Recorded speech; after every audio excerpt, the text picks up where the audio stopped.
이 시간 우리에게 주시는 하나님 말씀 마태복음 4장 23절에서 25절까지의 말씀입니다.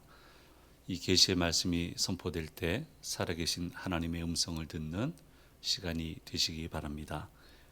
예수께서 온 갈릴리에 두루 다니사 그들의 회당에서 가르치시며 천국 복음을 전파하시며 백성 중에 모든 병과 모든 약한 것을 고치시니 그의 소문이 온 수리아에 퍼진지라. 사람들이 모든 앓는 자 곧 각종 병에 걸려서 고통 당하는 자, 귀신 들린 자, 간질하는 자, 중풍병자들을 데려오니 그들을 고치시더라. 갈릴리와 데가볼리와 예루살렘과 유대와 요단강 건너편에서 수많은 무리가 따르니라. 아멘.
오늘도 우리 예배 자리에 나오신 모든 성도님들을 주님의 이름으로 축복합니다. 우리 주심교회는 정부의 방역 지침을 준수하면서 예배 실황을 녹화해서 유튜브나 교회 홈페이지에 올리고 있습니다. 우리 교회 실정상 실시간 예배는 별로 맞지 않아서 그동안 녹화로만 주로 했는데, 성탄절 예배는 1, 2, 3부가 있는 게 아니고 단 한 번 예배를 드려야 되기 때문에 실시간 예배를 드려야 됩니다. 그래서 지금 준비하고 있고요. 성탄절 예배를 아름답게, 코로나19의 엄중한 상황이지만 우리 예수님 오신 날 잔치하는 거잖아요. 그러니까 영상을 지금 녹화하고 부지런히 준비를 하고 있습니다. 아름답게 드리기 위해서. 근데 이 예배는 실시간 예배를 드려야 되기 때문에 사전 테스트하기 위해서 오늘 2부 예배, 또 다음 주 2부 예배는 실시간 예배를 저희가 한번 시도를 해봅니다. 그렇게 해서 성탄절 예배는 완벽하게 실시간 온라인으로 예배에 참여하실 수 있게끔 그렇게 저희가 준비하고 있습니다. 그래서 테스트 영상이다 보니까 실시간으로 올려드리고 나서 바로 내릴 겁니다. 이번 주 2부와 다음 주 2부는. 그러나 성탄절 예배부터는 계속 실시간으로 유튜브에서 남겨서 보실 수 있게끔, 참여할 수 있게끔 그렇게 준비를 하겠습니다. 코로나19 굉장히 엄중한 상황인데 하나님이 도와주셔야 됩니다. 우리 어떤 자리에 있든 간에 주중에 모이지는 못하지만 기도하시면서 우리 하나님이 이 엄중한 상황을 슬기롭게 잘 극복하게 해달라고, 이 나라 이 민족을 도와달라고 그렇게 기도하면 좋겠습니다. 아무튼 이렇게 어렵지만 저는 12월이 굉장히 1년 중에 제일 좋습니다. 부활절도 좋은데 너무 가슴이 아프잖아요. 부활절 전에 너무 가슴이 아프잖아요. 그리고 나서 이제 기쁨을 맞이하는 거니까 참 힘들고요. 근데 성탄절은 온전히 기뻐요. 코로나19 아무리 이렇게 얘기를 해도 참 기쁩니다. 왜냐하면 예수님이 오셨기 때문에, 만왕의 왕이신 예수님, 우리를 구원하신 주님이 오셨기 때문에 너무너무 설레고 너무너무 기쁜 마음을 가지고 12월을 보내고 있습니다. 근데 잠잠히 묵상을 하다 보니까 이 상황이 요새 너무 어려우니까 좀 묵상을 해보니까 주님은 안전하지 않으셨어요. 우리한테는 평강을 주셨지만 주님은 언제나 위험하셨어요. 나실 때도 죽이려고 하잖아요. 그러니까 좋은 곳에서 못 나시잖아요. 드러나면 안 되시니까.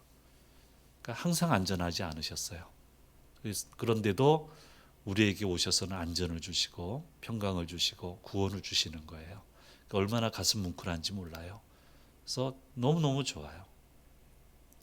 근데 주님이 오신 이 사건을 보게 되면 그 중심에는 다양한 만남이 있는 것을 보게 됩니다. 천사 가브리엘이 마리아를 만나서 얘기합니다.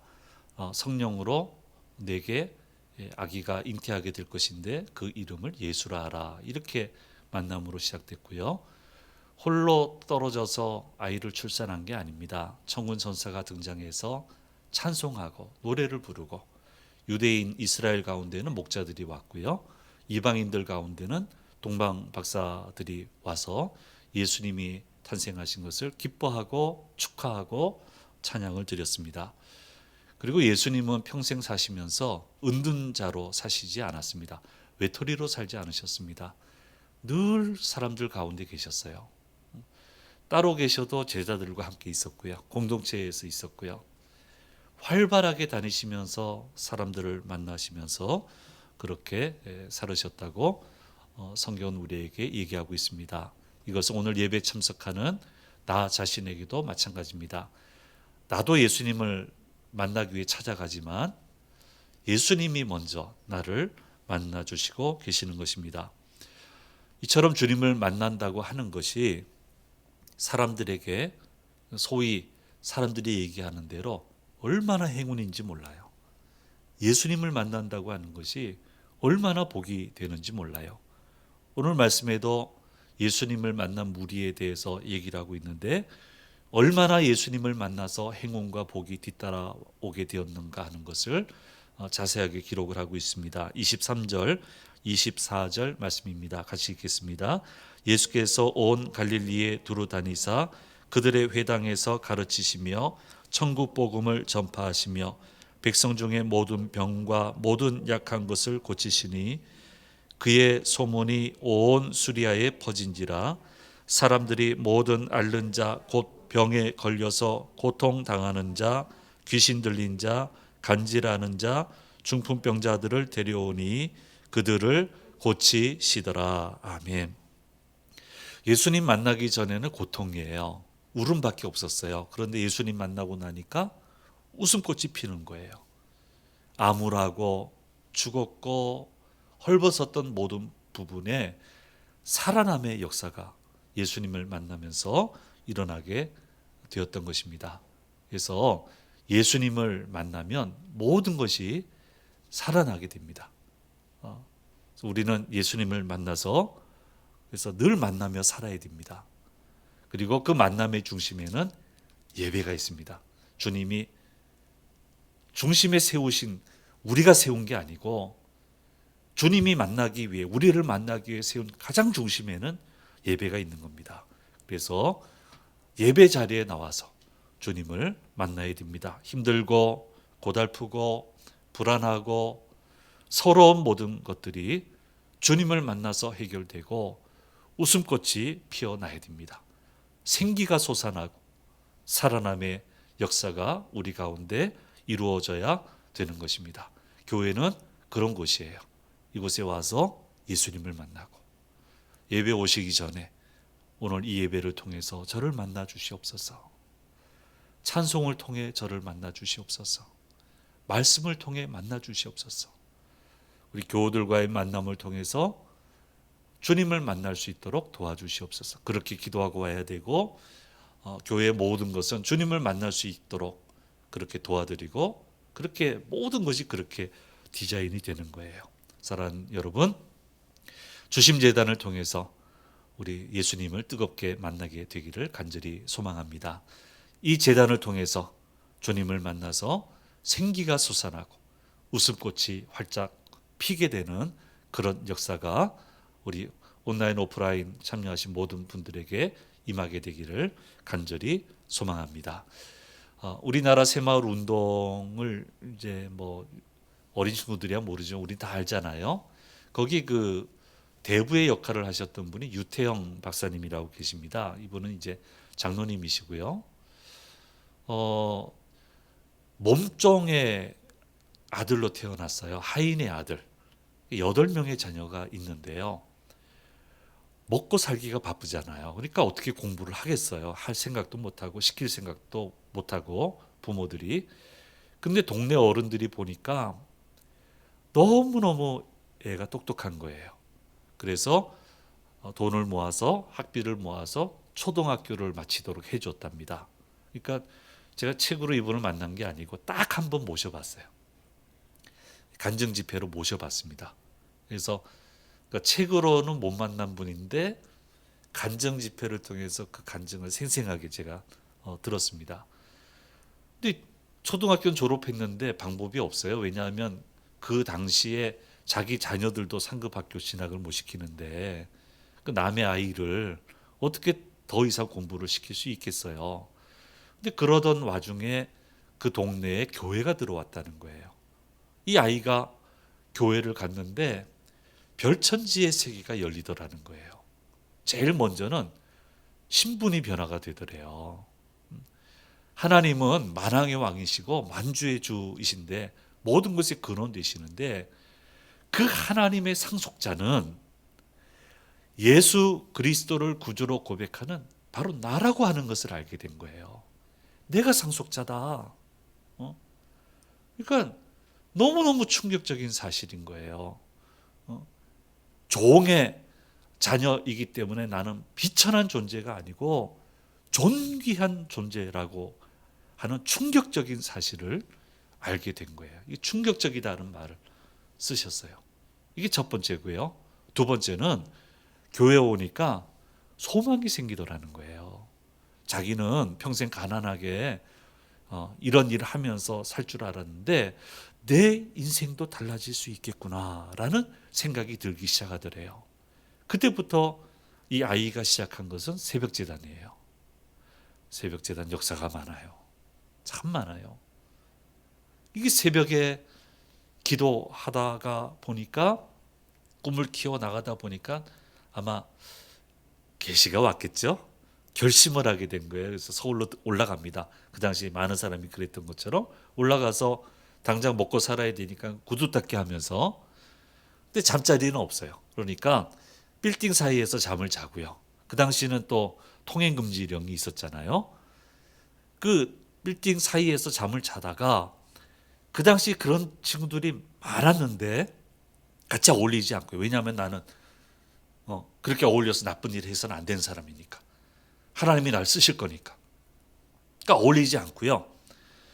새벽 4시 예, 죄송합니다. 새벽 4시에 통행 금지가 이게 풀리고 나면요. 곧바로 예배당 가는 거예요. 거기서 새벽 제단을 쌓는 거예요. 그러다가 덴마크 국왕에게 편지를 보낼 그런 생각이 기회가 생기게 됐고요. 편지를 보냈더니 거기 가서 선지 농업을 좀 배우고 와서 우리나라 가난한 이 나라를 좀 일으켜 세우고 싶다라고 하는 편지를 썼는데 그게 받아들여져서 유학을 가고 농업 전문가가 돼서 이 땅에 돌아왔는데 우리 그 당시 대통령이셨던 박정희 대통령님의 권고를 받아서 이 새마을 운동에 투신하게 돼서 우리가 아는 것처럼 이 놀라운 일들을 해내게 되었습니다. 예수님을 만났기 때문이에요. 예수님을 만났기 때문에 이렇게 달라졌습니다. 그리고 예수님을 만나는 사람들은 달라지는 것이 당연한 것입니다. 이런 길을 열어주시기 위해서 주님은 이 땅에 오신 것입니다.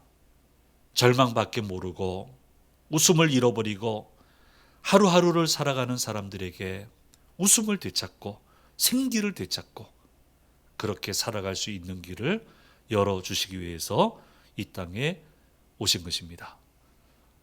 사랑하는 여러분, 이 시간 주님을 만나게 되기를 간절히 소망합니다. 살아가면서 늘 주님을 만나시기 바랍니다. 암울한 건 다 벗어버리고 웃음꽃이 피고 생기가 솟아나고 살아남의 역사가 언제나 우리 성도님들에게 함께하게 되기를 간절히 소망합니다. 몇 명의 교우들을 만나봤습니다. 굉장히 어려운 일을 겪은 분인데 신방을 가보면 목사님 제가 웃네요. 그래요. 웃어서는 안 되는데 제가 웃게 되네요. 여러 분을 만나봤습니다. 왜 그렇습니까? 예수님 때문에 잘 살고 있습니다. 지금.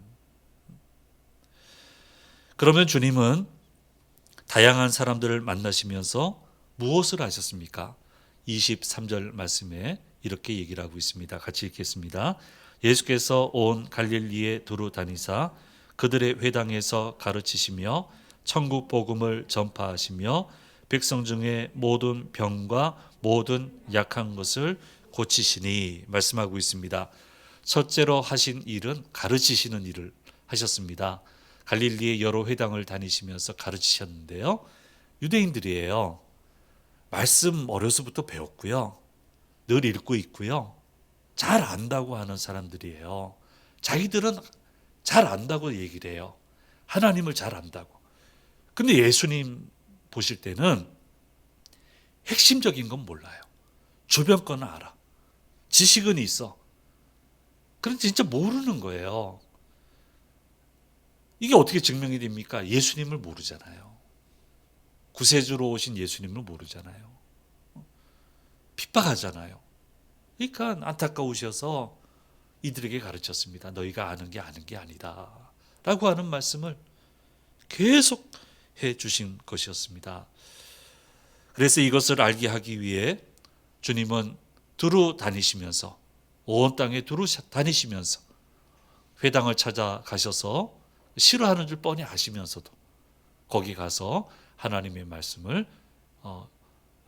최선을 다해서 이야기를 하셨습니다. 안 들었지만 최선을 다해서 얘기했습니다. 한 번은 집사님 한 분이 저를 찾아오셨어요. 자기 본가에 식구들이 다니는 교회가 있는데 그 교회 담임 목사님이 10년 만에 사임을 하셨다고. 아니 10년 만에 사임하면 뭔 사건이 있는 건데, 근데 사임하시면서 이런 말씀을 하셨다고 얘기를 하는 거예요. 한 교회에서 10년 동안 말씀을 설교하고 가르쳤으면 다 했다고. 더 가르칠 게 없다고. 그래서 나는 사임한다고.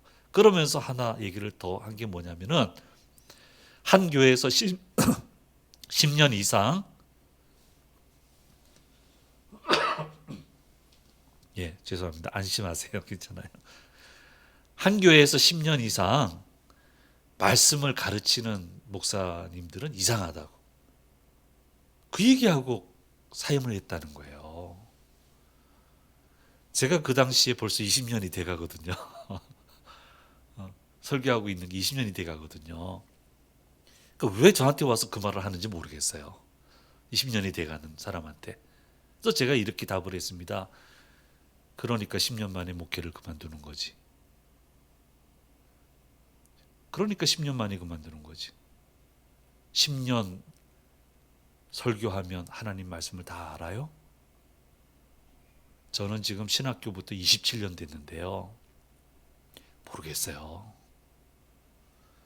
골격은 알겠는데 정말 하나님의 뜻은 너무 깊고 깊어서 오늘 읽은 말씀 내일 읽어도 또 다르고 또 다르고 그 깊이를 알 수가 없어요. 난 27년째인데 그런데요. 10년 했다고 그렇다고요? 그만둘만 하네요. 이제 37년 됐거든요.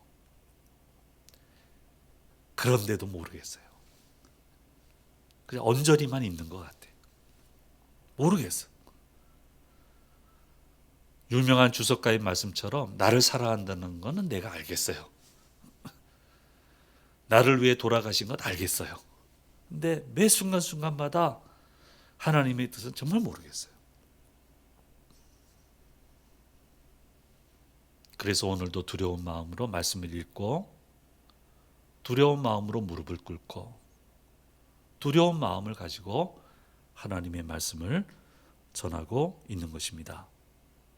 저는 미국에서 70세 정도 되신 장로님이에요. 이렇게 우연히 만나게 됐는데 산상수훈의 말씀을 들었는데 이분이 울어요.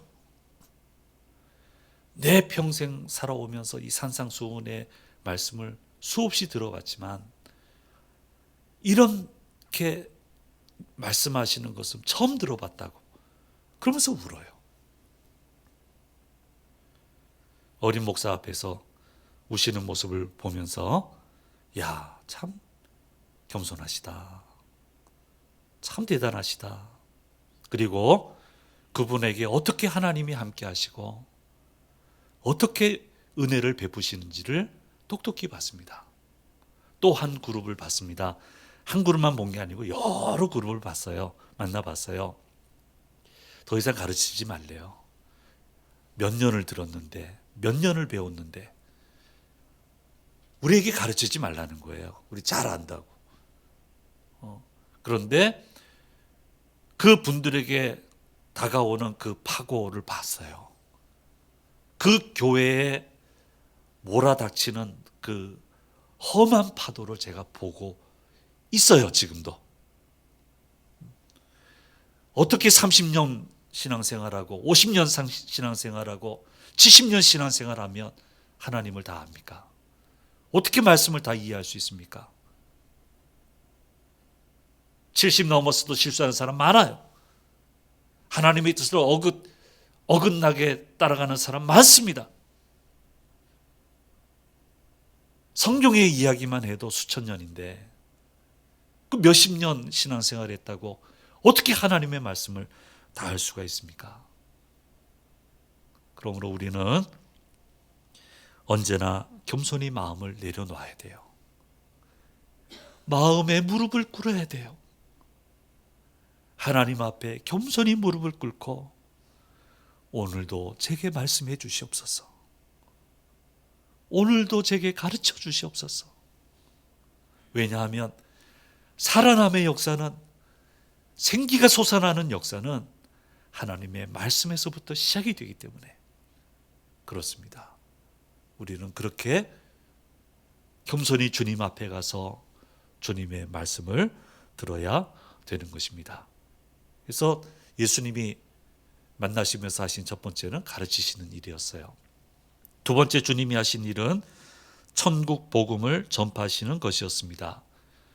우리에게는 소중한 주님이시지만 누구에게나 소중한 분은 아니었습니다.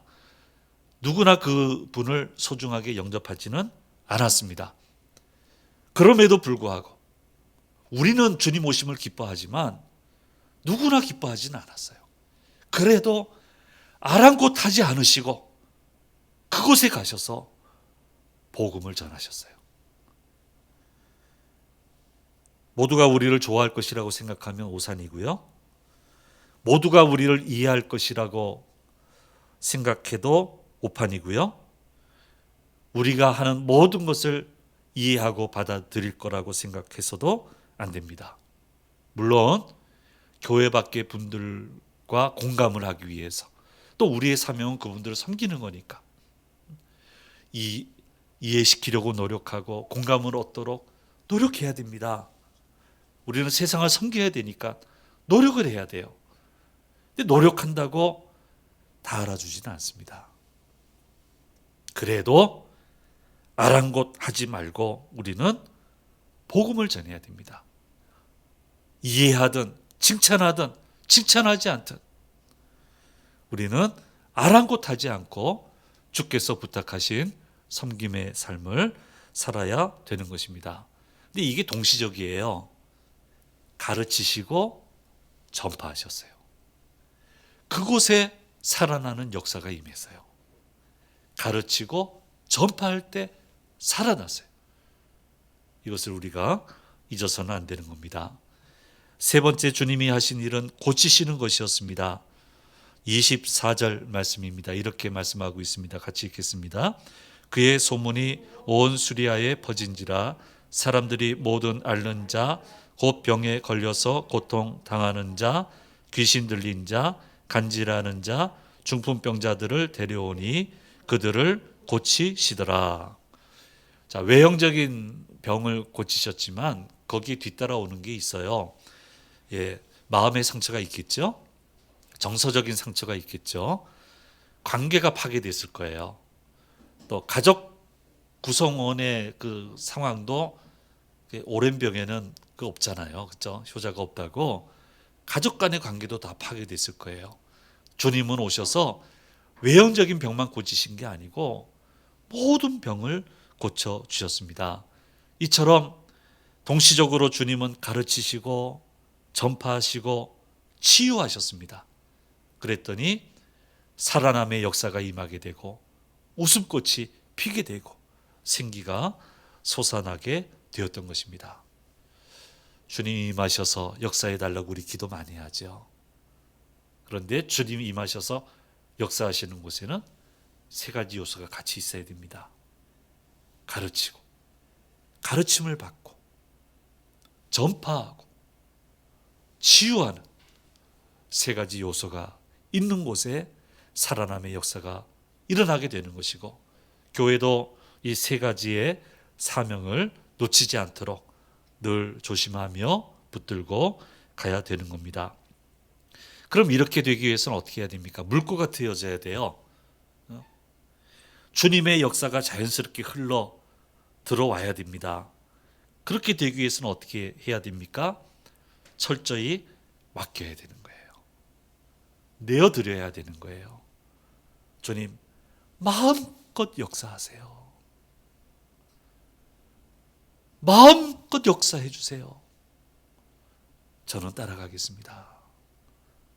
하라는 대로 하겠습니다.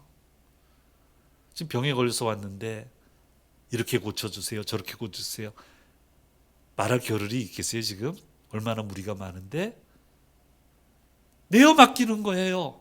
하시는 대로, 이끄시는 대로 말씀하시면 아멘하고 손을 내시면 감사함으로 있고, 거기에 치유의 역사가 일어나게 되었다는 거예요. 이것이 방법입니다. 사랑하는 성도 여러분, 주님은 성탄절에 이 땅에 오시면서 하늘과 막힌 통로, 죄로 인해서 막혀진 통로, 하나님과 소통하는 통로, 막혀진 통로, 하늘의 역사가 내 생활 가운데 내려오는 그 막혀진 통로를 주님은 이곳에 오셔서 모두 다 열어주셨어요. 예수 그리스도를 믿음으로 가르치고 가르침받고 전파하고 치유하는 사명을 감당할 때 이 모든 통로를 활짝 여시고 우리 가운데 임하신다고 말씀하고 계십니다. 성탄절 너무나 감사합니다. 다시 얘기합니다마는 주님은 안전하지 않으셨어요. 안전하지 않으셨어요. 그런데 우리를 위해서 오셔서 안전하지 않은 상황에서 우리를 위해서 이 귀한 통로를 모두 열어주셨어요. 기뻐 찬양하며 이 주님을 만나며 생기가 솟아나고 살아나게 되고 웃음꽃이 활짝 피는 그런 성탄절 기간을 지나는 우리 모두가 되어야 될 것입니다. 기도하겠습니다. 은혜로우신 아버지 하나님, 이 땅에 오셔서 놀라운 역사를 베풀어 주신 주님을 찬양합니다. 영광받아 주시옵소서. 주님을 만나 웃음꽃이 피어나고 생기가 솟아나며 살아남의 역사가 늘 함께하는 저희 모두가 되도록 인도하여 주시옵소서. 우리 성도들 코로나19 이 엄중한 상황에서 질병으로부터 지켜주시고 행하는 모든 일에 평강의 평강을 더하여 주시옵소서. 주께서 함께 하심을 믿고 우리 주 예수 그리스도의 이름으로 기도드립니다. 아멘.